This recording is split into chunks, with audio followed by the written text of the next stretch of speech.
Hello YouTube, thought I'd do a quick video here. I apologize. I thought I had on YouTube a video showing how to set up the hardware on the TYT interface board. I know I've done this before, but maybe I made the video, I got sidetracked, it didn't get uploaded. Whatever the case may be, I apologize for that. So today's video, I'm going to show you how to set up the TYT interface board. Now, if you're new to this video, you're wondering, well, what is the TYT interface board and why do I need one? Well, there's a lot of reasons why you're going to need one. But let's say you have an older repeater or any repeater, whether it has a data port in back of it, whether it don't have a data port in back of it, but you want to get that repeater online. What I mean by online is you want to do repeater ID, you want to do weather announcements, you want to do a secondary announcements, you want to do Zello, you want to do whichever. Doing it this way, I can get any repeater online wirelessly. What I mean by that is, as long as this mobile radio can be programmed to your repeater frequency, I can get any repeater to do Zello, to do date and time announcements, to do weather announcements, to do a repeater ID, and to do a secondary announcement. I can do it to any repeater as long as I can program the frequency in this mobile. Now, this mobile can be UHF, it can be VHF, it can be business band, whichever you need to do. As long as it's being programmed, it can be done. Now, this mobile radio that I'm using in this video is the Retevis RT9000. This also will work with the TYT9000 mobile radio. But you're going to need to purchase separately the repeater cables that need to be installed in the radio. I'll post a link to my store. I have those. You plug in a cable. It's 2 screws in the back.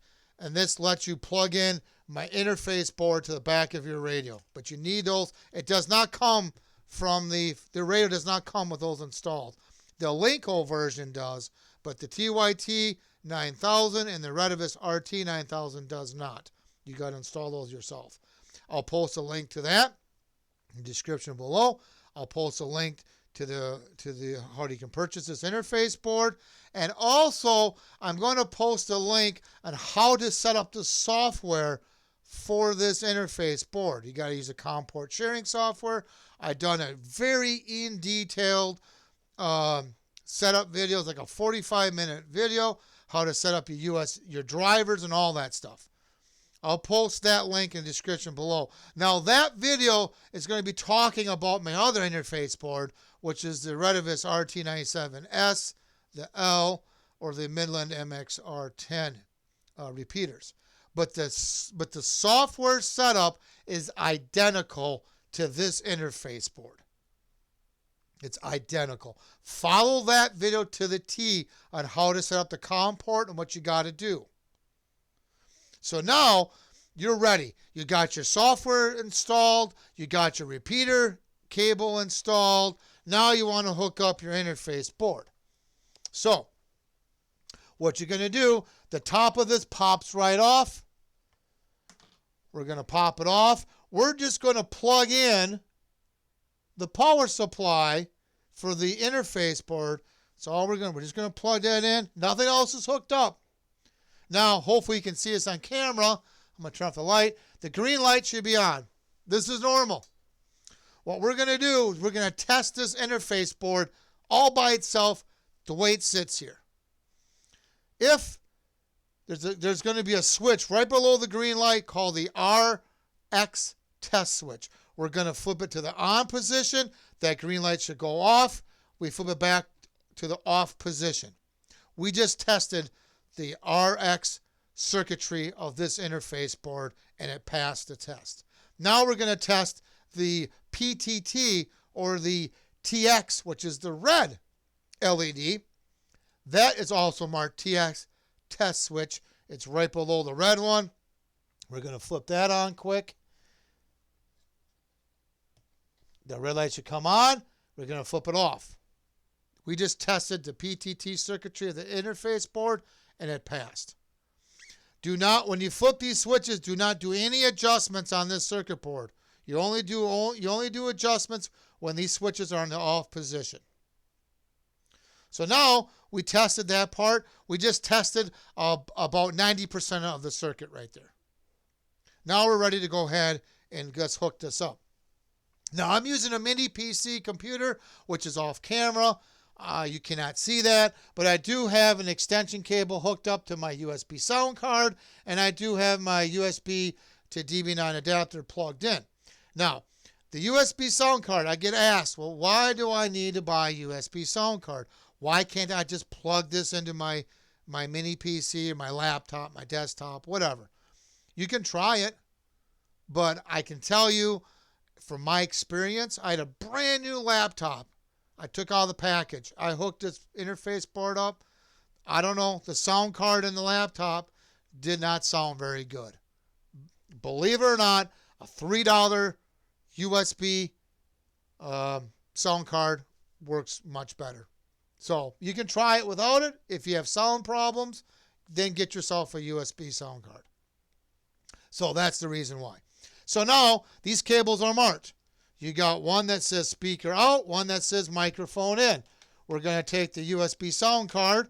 We're going to take the microphone in, and we're going to plug it to the speaker out on the USB sound card, which is going to be the headphone symbol. Then the speaker out on the interface board cable, obviously it's going to go to the last plug, which should be the microphone symbol. Make sure you plug these in the right ones.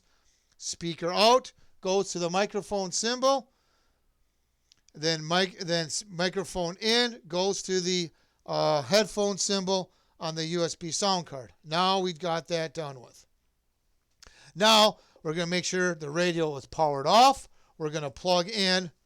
Now I have an extension hooked up on this radio. You won't have that. You'd be plugging your cable in direct and back. The reason why I have an extension, because normally this radio is underneath my workbench, but to make this video, I had to take it out. So I'm going to plug it into this. Now I'm plugged into the back of the radio. So to answer your question, yes, you can add an extension to it if you needed to, if you're wondering. So at any rate, we have it plugged in. I'm going to power on the radio. That green light should go off. If it does not go off, then you're going to have to adjust it. And you're probably asking, well, why do I have to adjust it? I try to adjust all this before I send the board out. But you can take two model of radio. This is a Retevis RT9000 model. I could take two of these and they're going to be different. What I mean by different is there's the tolerances in here. The voltages are going to be slightly different. So that's why you might have to adjust it for your radio. Okay, so I'm going to show you. Let's pretend for a minute my green light did not turn off. No matter what. I have it plugged in. As you just saw, this was adjusted. That green light should turn off when I turn on the radio. It's not turning off. So we're going to adjust it. Now there's an adjustment. You need a little flathead screwdriver. Right up here. It's called the RX squelch. We're going to adjust that just enough so that the green light turns off. We may have to readjust that a little bit later, but we're just going to go a little bit to get that green light off. Like I say, we're going to recheck that later, and I'll show you what I mean. So now, we got the USB sound card. Now we're going to go ahead and hook up my DB9 to the interface board. Now I'm going to start my software. And like I said, you got to follow that video on how to set up the software, and you got to start the software in certain sequence. And then you got to use the COM port sharing software. So once you're all set up, we're going to go ahead and I'm going to start Zello. Now when I hit sign in, hopefully you can hear this. You're going to hear a relay click and the green light's going to come on. Now, I don't know if you heard that or not, but the relay clicked, the green light is on. Now we're going to start the WX player. You're going to hear it unclick and the green light should go off. This is how it's supposed to be. If that adjustment the one that we just adjusted, if that is still not adjusted right, the green light's going to be on. You're going to see the cuckoo bird behind the shutter, and your Zello's going to be keyed up. And it's going to say active and then yes. And my green light is on. And I'm not keying up a radio.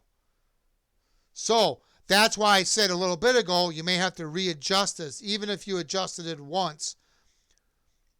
We're going to adjust this till the light goes off. And then we're going to go a little bit more to make sure Zello turns off. Don't crank it all the way because then a radio might not be able to key it up. Just enough that Zello is off. The bird is not behind the shutter. We don't have, it says waiting. And there's not the bubble right here. It says Zello. Now if I key up a radio, you're going to see the bird go behind the shutter. You're going to see Zello keyed up. And you're going to see the green light turn on. Matter of fact, I might even turn off my lamp so you can kind of see all this.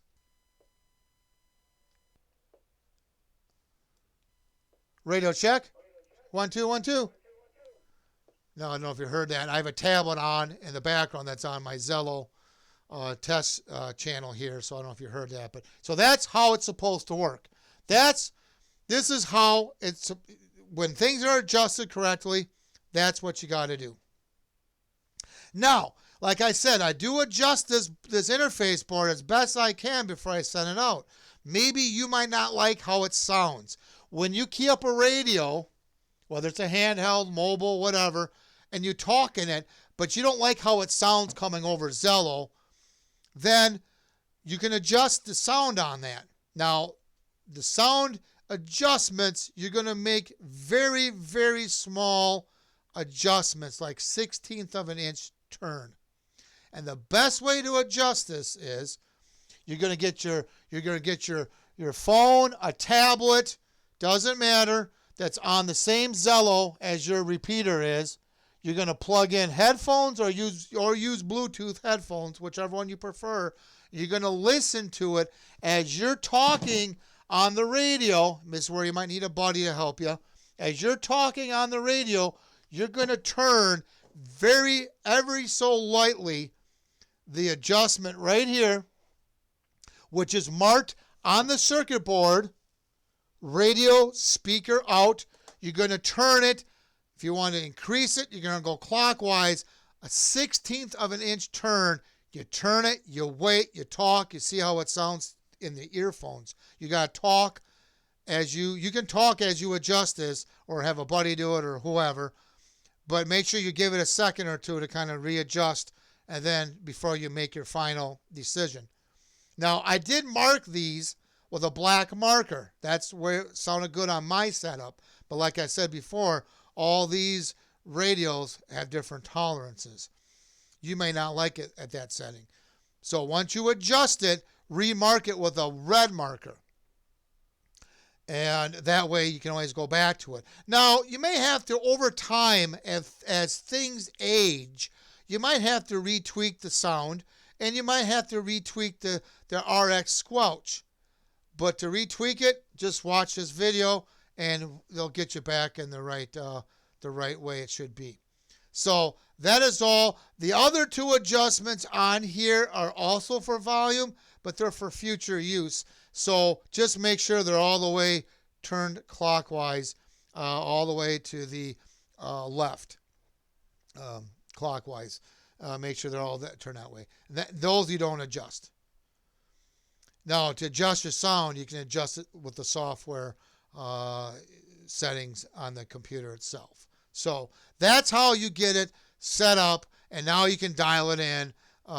Maybe perhaps you don't need to adjust this adjustment. You can always adjust the microphone settings on the Zello and the software. You can do that too if need be. You just have to kind of play around with it. And, like I said, you can go to here and adjust the microphone settings in the software if you don't want to adjust the one on the board. Whichever way, but you might have to adjust on the board if it's still a little too much. You might still have to adjust that.